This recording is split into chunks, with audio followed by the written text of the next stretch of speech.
जय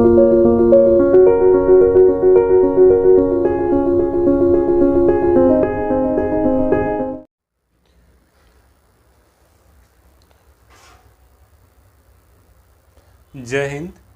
आज हम लोग जो बायोलॉजी वाला सेगमेंट है जिसे जीव विज्ञान कहते हैं, वो काफ़ी एग्ज़ाम्स में पूछा जाने वाला और बहुत ही कॉमन क्वेश्चन होता है, इसलिए हम उस पर आज बात करने वाले हैं।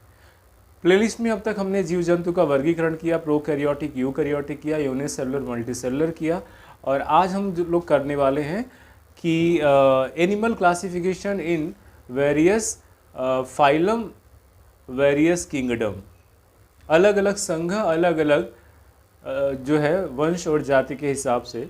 तो सबसे पहले हम बता दें, यहाँ पे आज हम लोग लगातार लिखते जाएंगे और आप लोग इसको ध्यान दीजिएगा। जो 5 किंगडम क्लासिफिकेशन था,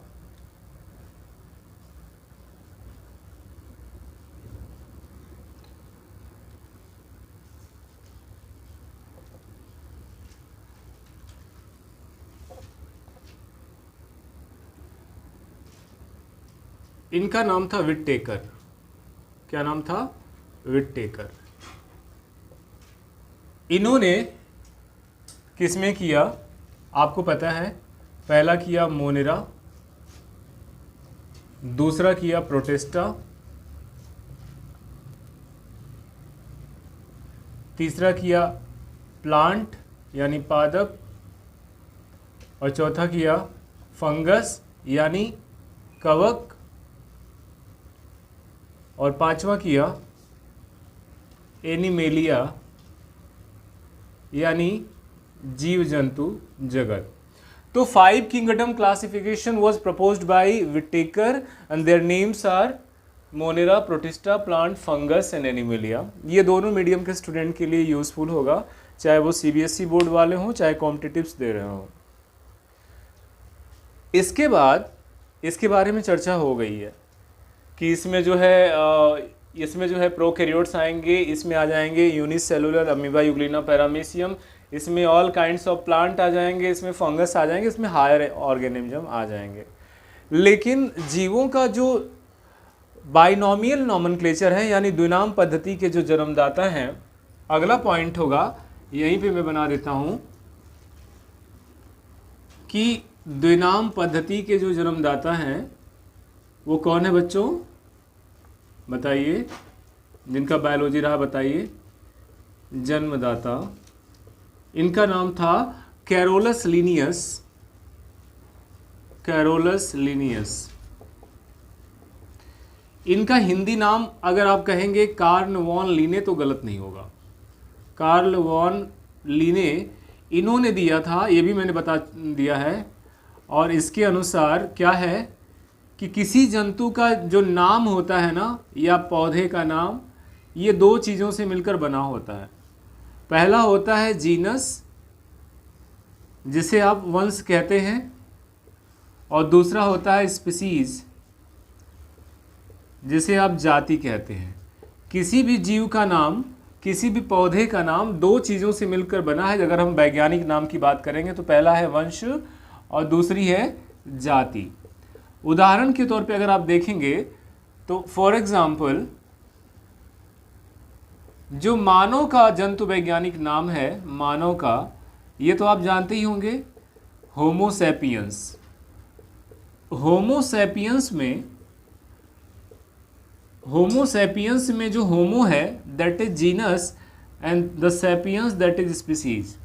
ये तो हो गया अपना जंतु वैज्ञानिक नाम। तो हम देखते हैं आम का वानस्पतिक नाम क्या है। तो आम अगर हम लिखेंगे, जिसे आप मैंगो कहते हो, इसका जो बॉटनिकल नाम है दैट इज मैंगीफेरा इंडिका। क्या नाम है? Mangifera indica. इसमें जो मैंगीफेरा है, फिर अगेन ये क्या है? ये है जीनस, और जो इंडिका है ये क्या है? स्पीसीज है। इसी तरह से अरहर का नाम है कजानस कजान। इसी तरह से गुड़हल का नाम है हिबिस्कस रोजा साइनेंसिस। इसी तरह से मटर का नाम है पाइसम सटाइबम।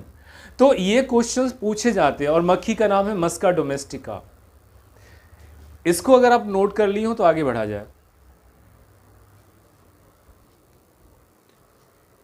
बहुत ज़्यादा है।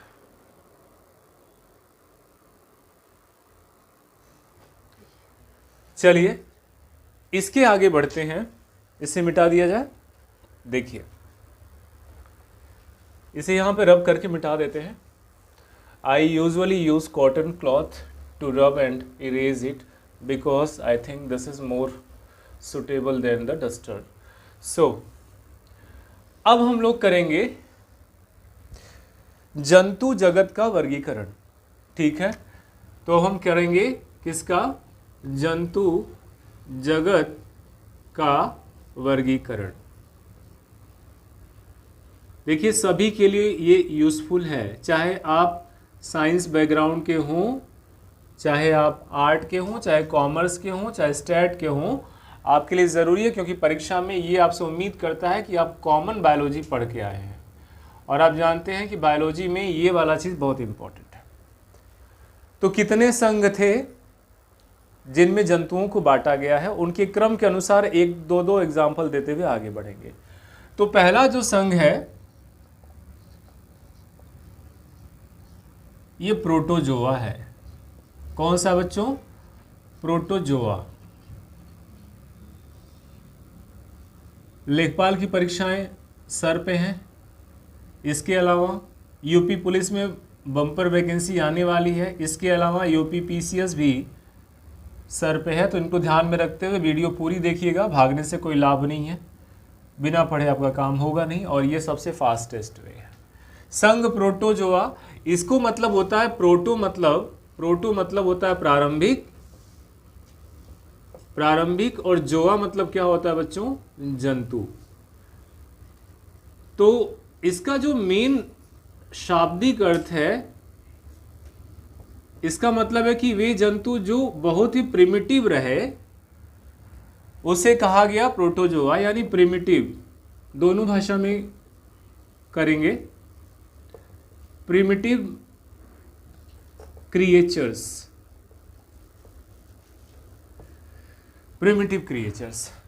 इसमें आप कहेंगे कि इनके जो लक्षण हैं, इन जंतुओं के लक्षण क्या है? पहला लक्षण है कि इनका शरीर जो होता है, देयर बॉडी आर एक कोश की होता है, यूनिसेलुलर। पूरा शरीर एक ही कोशिका से बनी होती है और इसी में सभी जैविक क्रियाएं होती हैं। ईश्वर का करिश्मा देखिए, शरीर इतना छोटा जिसे आप नंगी आंखों से देख भी नहीं पाएंगे, लेकिन इसी में खाना पीना पचाना निकालना सब है, सभी जैविक क्रियाएं होती हैं इसी एक कोशिका में। और इतनी नंगी है कि ये मतलब इतनी छोटी है कि आप नंगी आंखों से नहीं देख पाएंगे। इनका साइज माइक्रोन में होता है, 10⁻⁻⁶ मीटर में होता है। कौन कौन से जानवर हैं, कौन कौन से जंतु हैं, इनका एग्जाम्पल बहुत रोचक है। There examples are, number 1 amoeba. Amoeba एक जंतु है जिसे अमर भी कहते हैं। आपकी परीक्षाओं में पूछ सकता है कि ये अमर वाला कौन सा प्रोटोजोआ है? अमीबा है। अमीबा का देखिए आकार ऐसे होता है, एकदम जलेबी की तरह। जलेबी खाते हैं ना आप लोग? हाँ, जलेबी खाया करिए, राष्ट्रीय मिठाई है ये। तो इनका शरीर इस तरह से जिगजैग होता है और ये ज़्यादातर वाटर में पाए जाते हैं। और इनमें एक सवाल पूछता है कि ये खाना कैसे खाते हैं? भाई इतने छोटे हैं, मुंह है ही नहीं, कैसे खाएंगे? आपके लिए तो भगवान ने बत्तीसी दिया है और मुंह सब दिया है।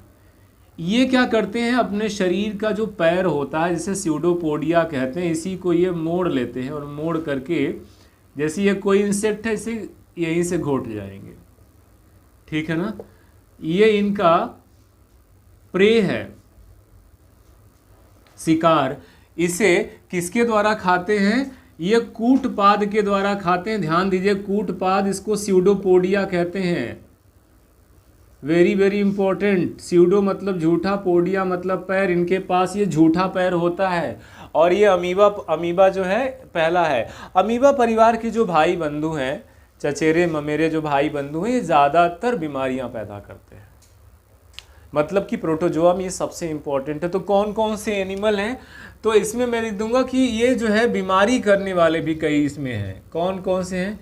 अमीबा तो ठीक है। अच्छा, इसे अमर क्यों कहते हैं? अगर शरीर को अलग केंद्र से मांगते हुए अगर हम इसको काटें तो जितना टुकड़ा काटेंगे उतना नया अमीबा जिंदा हो जाएगा। ये रक्तबीज जैसा है, बस केवल केंद्रक काटते समय केंद्रक जो है वहाँ से होना चाहिए। दूसरी बात, बीमारी पैदा करने वाले जो हैं कौन कौन से हैं? अगर आपके दांत से मसूड़े से खून निकलता है तो इसे अब क्या बोलते हैं? पायरिया बोलते हैं ना। और ये जो पायरिया नामक बीमारी है इसी परिवार के एक भाई बंधु द्वारा किया जाता है और उसका नाम क्या है? पायरिया का जो समस्या है इसका होता है एंट अमीबा जिंजीबैलिस। इसका नाम है इसके रिश्तेदार का, एंट अमीबा जिंजीबैलिस। जिंजीबैलिस ये क्या करता है बच्चों? ये करता है पायरिया। मसूड़े से खून आएगा और आपको लगेगा कि भाई कहीं पे किसी विटामिन की कमी है, बट ये देखिएगा कि कहीं पे दांत में कोई संक्रमण तो नहीं है और ये मुंह से स्मेल भी आती है इसमें। इसका ये प्रोटोजोआ है। दूसरा कौन सा है? पेचिस पड़ती है, मतलब गुसल खाने में आप जाएंगे और आप खुद से परेशान हो जाएंगे निकालते समय। पेचिस पड़ती है जिसे डिसेंट्री कहते हैं। और अगर ये बीमारी है खूनी पेचिस अब पड़ती है, मतलब कि लैट्रिन के साथ में ब्लड के ड्रॉपलेट्स भी आएंगे। इसे किसके कारण होता है? इसका नाम है, ये पहली बीमारी, ये दूसरी बीमारी, इसका नाम है एंट अमीबा हिस्टोलिटिका। क्या नाम है? एंट अमीबा हिस्टोलिटिका। और ये क्या करता है? ये करता है खूनी पेचिस। और देखिए ये लोगों में तो गनीमत है, अभी इनके परिवार का एक रिश्तेदार बाकी है जो बहुत भयानक रोग लेके आता है। क्या नाम है भाई? बारिश के मौसम में मच्छर आकर के आपको थोड़ा सा इंजेक्शन लगाता है और आप एक ऐसी बीमारी से ग्रसित हो जाते हैं कि शाम होते होते शरीर का टेम्परेचर एकदम आसमान पे चढ़ जाता है और आप कांपने लगते हैं। इस बीमारी का नाम मलेरिया है। यानी जो तीसरी बीमारी मलेरिया है ये किसी वायरस या बैक्टीरिया से नहीं होता है। वेरी वेरी इंपॉर्टेंट है ये, इसलिए मैंने यहाँ पे 2 हैश लगाया है। मलेरिया नामक बीमारी जो है एक प्रोटोजोआ से होती है और इस परिवार के मेंबर का नाम क्या है? अच्छा ये बताइए इसका वाहक कौन है? कौन इसको लेके आता है अपने लार में? वाहक इसका है मादा, मतलब फीमेल मच्छर, फीमेल एनाफिलीज। ये मच्छर की गर्लफ्रेंड है एनाफिलीज। मच्छर का जो बॉयफ्रेंड है वो कहता है कि तुम जाओ खून पियो, हम तो फूलों का रस पिएंगे। तो इसमें जो नर है वो फूलों का रस पीता है और जो मादा है वो खून पीती है। और यही जो मादा मच्छर है ये इस मलेरिया के रोगाणु को अपने जीभ पे लेके चलती है और जैसे ही आपके ब्लड में, आपके शरीर में ये धसाती है वैसे ही क्या हो जाता है, ये इसका ये जो है प्रोटोजोआ आपके पे चला जाता है। बताइए मलेरिया किसी? प्लाज्मोडियम वाइवेक्स, याद रखिएगा नाम क्या है, वेरी वेरी इंपॉर्टेंट है। Plasmodium vivax. ये क्या करता है मेरे प्यारे बच्चों? ये करता है malaria. Plasmodium vivax is caused by, एक मच्छर है जो इसका करियर है, इसका नाम है फीमेल एनाफिलीज। ठीक है, तो इस बात को ध्यान में रखिएगा, इसे नोट कर लीजिए, ना हो तो इसका इमेज ले लीजिएगा। और आज गर्मी बहुत ज़्यादा है, टेम्परेचर ऑलमोस्ट 46-47 डिग्री है। खैर काम तो चलता रहेगा ना। मलेरिया जो है, मलेरिया से 2-3 बातें आपको बता दूं कि मलेरिया में टेम्परेचर शाम को बढ़ता है और कपकपी के साथ आता है। तो ये लक्षण पढ़ लीजिएगा, आधा डॉक्टर तो आप यही बन जाएंगे। मलेरिया में कपकपी के साथ बुखार आती है, कपकपी के साथ बुखार आती है, कपकपी के साथ क्या आती है? बुखार, फीवर। और बुखार भी जाएगा 104-5 तक, डिग्री सेंटीग्रेड नहीं, फ़ारेनहाइट तक बुखार रहता है। अब सवाल पूछता है कि मलेरिया के जो मच्छर हैं इनका घर क्या है, कहाँ पे जाके अपना अंडा बच्चा देते हैं? तो आपका जो ब्लड सेल है ना, आपका जो खून है उसी में घुस करके अंडा देते हैं, तो आपके खून को बर्स्ट करके उड़ा देते हैं। तो यानी इसका जो प्लेस है, मलेरिया का प्लेस मेरे बच्चों, ये क्या है, ये है आपका ह्यूमन ब्लड। ह्यूमन ब्लड, और बेसिकली ये रक्त पर अटैक करते हैं और रक्त की कमी कर देते हैं, और इसे जो है खा जाते हैं, रक्त कोशिकाओं को खा जाते हैं, और समय पे इलाज न किया गया तो ये जान भी ले सकता है। अब इसकी दवा क्या है? इसकी दवा है कुनैन। इसकी एक लोकल देसी दवा है जो कुदरती है, इसका नाम क्या है प्यारे बच्चों? कुनैन। और कुनैन जो है, ये इंपॉर्टेंट लगा रहा हूं, ये भी बहुत इंपॉर्टेंट है। कुनैन एक वृक्ष की छाल से निकाला जाता है, पेड़ से जो ये छाल होता है ना, उससे निकाला जाता है। ये गॉड गिवन है। तो क्या लिखेंगे? सिनकोना नामक वृक्ष की छाल से निकाला जाता है, वृक्ष की छाल से निकाला जाता है। न जाने कितनी बार ये परीक्षाओं का फेवरेट क्वेश्चन रहा है कि बताइए मलेरिया की जो दवा है वो कहाँ से निकाला जाता है? It is extracted from the bark of cinchona. It is extracted from the bark of cinchona. ये सिनकोना की छाल से निकाला जाता है। जैसे देखेंगे ये पेड़ है ना, तो इस पेड़ में ये तो जड़ है, लेकिन ये तो जड़ है ना बच्चों, और लेकिन ये जो होती है ना, ये बार्क होती है। इसके ऊपर ये सब जो पपड़ी पड़ा रहता है इसे बार्क कहते हैं, और इसी से निकाला जाता है कौन सा? सिनकोना। एक चीज़ और, वह कौन सी मछली है जिसका प्रिय भोजन मलेरिया का मच्छर का अंडा है? ये क्वेश्चन पूछा जाता है कि विच इज़ द फिश जिसका फेवरेट। तो इसका अगर आपने स्क्रीनशॉट ले लिया हो तो मैं इसको आगे करता हूँ, चलिए यहीं पे कर लेते हैं। कहते हैं कि गंबूशा नामक जो मछली होती है, वेरी वेरी इंपॉर्टेंट, 2 स्टार लगा रहा हूं। गंबूशा नामक मछली का फेवरेट और यमी जो भोजन है, मछली का फूड क्या है? ये मच्छर का अंडा है, मच्छर के अंडे हैं। तो याद रखिएगा, ये डबल इंपॉर्टेंट क्वेश्चन हो जाता है कि अगर कहीं पानी रुका हुआ है और वहां पे मलेरिया के मच्छर ने अंडा दिया हुआ है, तो वैसी जगहों से अंडा खत्म करने के लिए क्या करते हैं? तो क्या करते हैं बच्चों? वहां पे गंबूशा मछली ऐसे थोड़ा सा छिड़क देंगे, और जैसे थोड़ी बड़ी होंगी, ज़्यादा बड़ी नहीं होती, बहुत महीन होती हैं, वो उसके अंडे को खोद खोद के खा जाएंगे और पूरा साफ हो जाएगा। पहला तरीका ये है आपको मलेरिया को दूर करने। दूसरा तरीका क्या है कि कहीं पे पानी रुका हुआ है तो वहाँ पे मच्छर अंडा देगा, वहाँ पे आप तेल का छिड़काव कर देंगे तो उसके अंडे नष्ट हो जाते हैं। तीसरा तरीका क्या है कि अपने शरीर पे जो है वो केमिकल लगा के ही आप सोएं, नहीं तो वो उससे मच्छर दूर भागते हैं, एक वो। और जो सबसे देसी तरीका है वो है मच्छरदानी लगाएं, और इसके बाद आराम से ऊपर वाले का नाम लें और चैन की नींद सोएं। तो मलेरिया से बचने की मैंने कुछ उपाय बता दिए। और भी मार्केट में कई दवाइयां हैं। तो हमने तो शुरू किया था प्रोटोजोआ, लेकिन इतनी ज़रूरत हो गई इस मलेरिया की, हमने इस पर ज़्यादा चर्चा किया। छोटी छोटी वीडियो हम आपको देना चाहते हैं ताकि आप अच्छे से याद करते हुए इसे पूरा कर लें। तो मेरे प्यारे बच्चों, मेरे स्टूडेंट और मेरे मित्रों, अगर आपको ये वीडियो पसंद आ रहा होगा तो इसे फटाक से इसका स्क्रीनशॉट लेकर के आप इसका नोट्स बना लें। नोट्स बनाते चलिए। मैं फास्ट ट्रैक पर, थोड़ा मुझे मौका अब मिलने लगा है तमाम व्यस्तताओं के बावजूद, तो मैं रोज़ाना बेसिस पे इस तरह के लाइव क्लासेस जैसी ही स्थिति तैयार करूंगा जो एकदम रामबाण होगा आपके बायोलॉजी के क्वेश्चंस को ईजीएस्ट वे में सॉल्व करने का। तो अगर वीडियो पसंद आता हो तो उसे लाइक करिएगा, दोस्तों से शेयर करिएगा, और एक चीज़ कंजूसी करके भागिएगा मत, इसे सब्सक्राइब ज़रूर कर लीजिएगा, क्योंकि मेरे लिए तो यही मोटिवेशन है।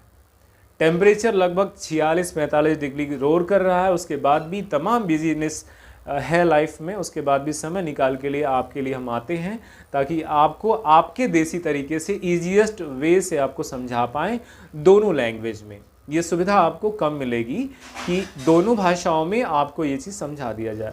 जो ईश्वर ने दिया है वो मेरे पास है। इसे लाइक शेयर सब्सक्राइब करिएगा और दम लगा के पढ़ते रहिए, आपका सिलेक्शन श्योर होगा। मिलते हैं फिर अगले वीडियो में, तब तक अपना ख्याल रखिए। जय हिंद।